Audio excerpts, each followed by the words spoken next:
却在习近平在 G20 上当着媒体的面怼了加拿大总理特鲁多，称其不该将两人私人谈话的内容曲解并透露给报纸后，某些媒体似乎想拼命找补回来，于是将焦点对准了在泰国召开的 APEC 峰会上，也就是上面这段视频，称习近平拒绝与泰国总理握手，霸道，不懂外交礼节云云。乍一看这段视频确实有点尴尬，泰国总理巴育在四人合照完毕后，的确是伸出右手做出要握手的动作，而习近平只是点头示意后随即离开。总理巴育似乎自己也感到有些尴尬，环顾左右后，并用手摸了摸自己的鼻子。那么这个场景真的像某些媒体报道的那样，是两国领导人出现裂痕，习近平故意让泰国总理难堪吗？几乎所有媒体引用的片段都是上面这个拍摄电视的二手画面。为了探寻真相，于是我找到了当天晚宴的完整视频。整个视频的长度为1小时27分钟。前半段是泰国总理巴育先行到场，并在迎宾位与夫人一起等待各国和各地区嘉宾入场，并与之合影。我查看了一下，除了中国领导人外的其他嘉宾，几乎所有人在与泰国总理和夫人见面时都是先行握手，比如印尼总统佐科威、新西兰总理阿德恩、法国总统马克龙以及新加坡总理李显龙等等。注意，很多时候都是泰国总理巴育先行把手伸了出来。而巧合的是，他们在离开时都没有再次握手，而是泰国总理伸手指明方向，让嘉宾先行离开。而到了习近平和夫人彭丽媛入场时，泰国总理巴育并没有将手伸出，而是与夫人一起行了泰国标志性的双手合十礼。泰国是非常重视礼仪的国度，被称为黄袍佛国，礼貌之乡。而在泰国文化中，双手合十礼的地位非常重要，行这样的礼是给予对方极高尊重的一种表示。中泰领导人见面，泰方行双手合十礼，而非由西方引入的握手礼，显然是双方外事部门事先就商议确定的事情。我们从昨天习近平抵达泰国，在机场与泰国总理见面时的场景就可以见到。我们注意到，双方见面寒暄时，自始至终都没有握手，泰方从总理到官员行的都是合十礼。当然，双方如此约定的具体原因我们不得而知，也许是因为疫情，也许是其他。但不管怎样，自从习近平抵达泰国参加 APEC 开始，双方领导人会面都是按照这个约定进行的，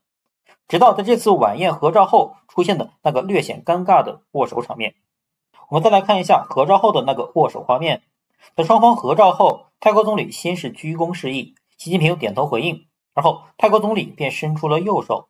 你可以将其理解为是要握手，当然参照其他嘉宾离场时的画面，你也可以将其理解为是泰国总理要示意习近平及夫人离开的方向。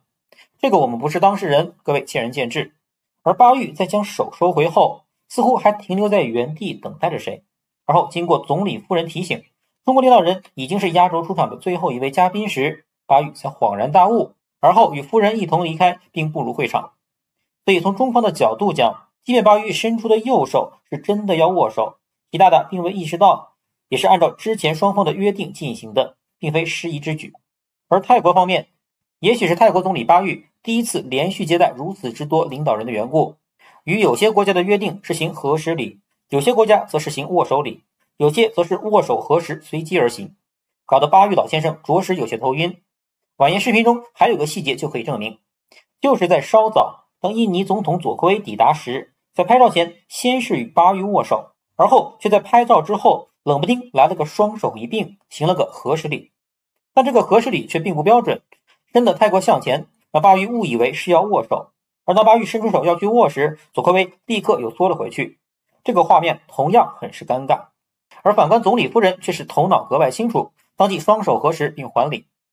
不过同样是由握手引出的尴尬画面，却从没见外媒见猎欣喜的表示印尼不懂外交礼仪，拒绝与泰国总理握手云云。其实因握手而引起的尴尬在国际场合屡见不鲜，除了前段时间美国总统拜登对韩国总统尹锡悦的视而不见外，最有名的自然就是加拿大总理特鲁多在2019年 G20 峰会时伸手被无视的画面了。2019年在大阪举办的 G20， 加拿大总理特鲁多按照字母排序被安排在了中国国家主席习近平和巴西总统博索纳罗之间的位置。而当时孟晚舟事件刚刚爆发，习总对特鲁多自然没什么好谈的，特鲁多也很识趣地将头转向巴西总统博索纳罗，而他刚伸出手，立即就被对方无视了，并被晾在了当场，场面极度尴尬，至今还被网友无数遍回放重温，堪称 G20 历史永恒的经典。话说回来，外媒报道习近平在 G20 怼完特鲁多后，来到泰国又拒绝同泰国总理握手，两国关系似乎降至冰点。而事实真的是如此吗？这就要从宴会后续的进展去找寻线索了。在泰国总理接见完各国嘉宾进入会场后，从镜头中可见，第一夫人彭丽媛正在与旁边的新加坡总理李显龙交谈。李显龙中文不错，想必双方交流并不需要翻译。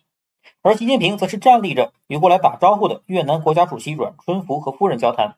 此时并未看到泰国总理巴育的身影，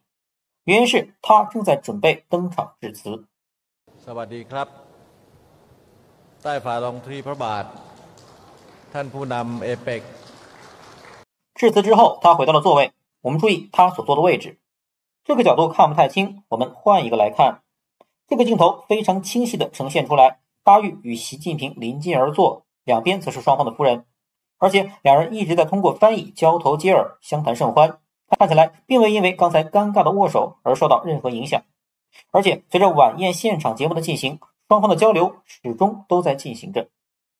如此看来，所谓双方关系有了嫌隙，甚至什么剑拔弩张也就不成立了。而且不仅如此，从与会者的座位安排可见，中国领导人及夫人所坐的位置，在所有与会嘉宾中绝对称得上是 C 位中的 C 位。而且从宴会开始前的入场顺序来看，习近平与夫人更是被安排在了压轴出场，足见主办方的重视，也使得中国领导人成为本次 APEC 峰会中焦点中的焦点。说到压轴出场，恐怕有些网友就会提出质疑了。中国领导人并不是压轴出场的，最后一个抵达的应该是美国代表团。这倒也没错，我们可以看到，就在习近平与泰国总理巴育亲切交流之际，一辆贵宾车也姗姗来迟，看着保镖的架势很有派头，而走过来的这一位还故意在镜头面前掀开衣服，露出腰间的家伙，看着的确有美国特勤人员的样子。那么车里面坐着的是谁呢？答案揭晓，原来是美国国务卿布林肯。布林肯带着一众美国代表团确实做到了最后一个到场，不过人家泰国总理的欢迎致辞都讲完了，与会的各国嘉宾也都开始欣赏节目，享受晚宴了。而姗姗来迟的布林肯只能由泰国外交部长帕马维纳在宴会门口接应一下，便随即入场。那这也能称得上是压轴吗？各位见仁见智吧。好，那本期视频就录到这里，我们下期视频再见。